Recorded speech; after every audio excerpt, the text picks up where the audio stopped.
What's up, guys? How you doing? Igor Tavares aqui e hoje eu vou falar com vocês sobre as principais diferenças entre inglês britânico e inglês americano. São várias pequenas diferenças, eu não vou falar de todas, mas das principais. Vale também lembrar que um idioma pode variar bastante até mesmo dentro de um determinado país. Então, vou focar aqui no inglês americano mais padrão e no inglês britânico mais padrão também. Vamos começar falando de vocabulário. Algumas palavras podem sim ser diferentes nos dois inglês.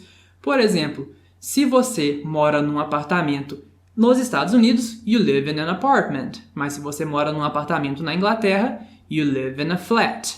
Se você come doces nos Estados Unidos, you eat candy. Mas se você come doces na Inglaterra, you eat sweets. Elevador é elevator nos Estados Unidos, enquanto na Inglaterra é lift. Come batatas fritas nos Estados Unidos, you eat french fries. Mas na Inglaterra, you eat chips. Lixo nos Estados Unidos é garbage, enquanto na Inglaterra é rubbish. Gasolina é gas nos Estados Unidos, já na Inglaterra é petrol. Se você assiste um filme nos Estados Unidos, you watch a movie, enquanto na Inglaterra you watch a film. Calçada nos Estados Unidos é sidewalk, enquanto na Inglaterra é pavement. Tênis são sneakers nos Estados Unidos, enquanto na Inglaterra são trainers. Se você vai de férias nos Estados Unidos, you go on vacation. Mas se você vai de férias na Inglaterra, you go on holiday. Essa é um pouco confusa, porque também existe holiday no inglês americano, mas lá é feriado e não férias. Existem muitas palavras que variam de um inglês para o outro, mas eu trouxe aqui uma pequena amostra de palavras muito utilizadas que variam. Mas talvez o que mais mude de um inglês para o outro seja a pronúncia e sotaque. Um exemplo é a letra R. No inglês americano, geralmente eles falam a letra R de forma bem definida, enquanto no inglês britânico, eles só falam essa letra R de forma bem definida se for seguida de uma vogal. Vamos pegar aqui o caso onde os americanos definem bem a letra R e os britânicos não. Veja só alguns exemplos em que os americanos pronunciariam o R e os britânicos não.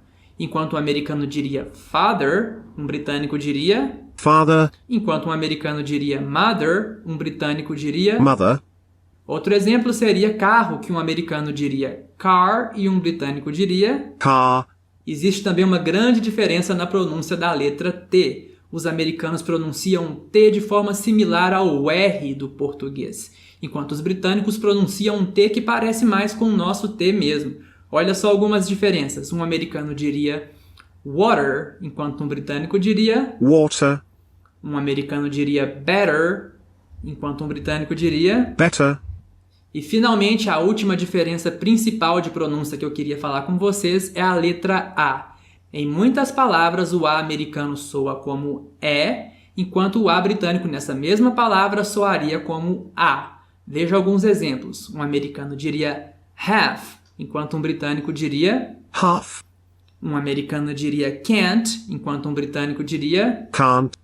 E finalmente, class para o americano e class para o britânico. Uma última diferença que eu gostaria de comentar com vocês aqui é na grafia. Às vezes americanos e ingleses escrevem a mesma palavra de forma diferente. Um caso muito comum é que quando uma palavra termina com ER no inglês americano, ela pode terminar com RE no inglês britânico. Por exemplo, center no inglês americano que vira centra no inglês britânico, ou theater no inglês americano que vira theatre no inglês britânico. E, finalmente, palavras que terminam com OR no inglês americano podem terminar com OUR no britânico. Exemplos seriam as palavras color e favor. Enfim, existem também algumas diferenças pontuais de gramática e mais exemplos aqui até mesmo nos tópicos que eu citei, mas eu queria te mostrar aqui de forma bem básica as principais diferenças para você ir se familiarizando, porque se você está acostumado com o inglês americano, sabendo dessas diferenças, você vai entender melhor o inglês britânico quando você tiver que conviver com ele e vice-versa. Enfim, se gostou do vídeo, deixa aqui seu like e se inscreva no canal, porque toda segunda-feira tem dica de inglês aqui. Até!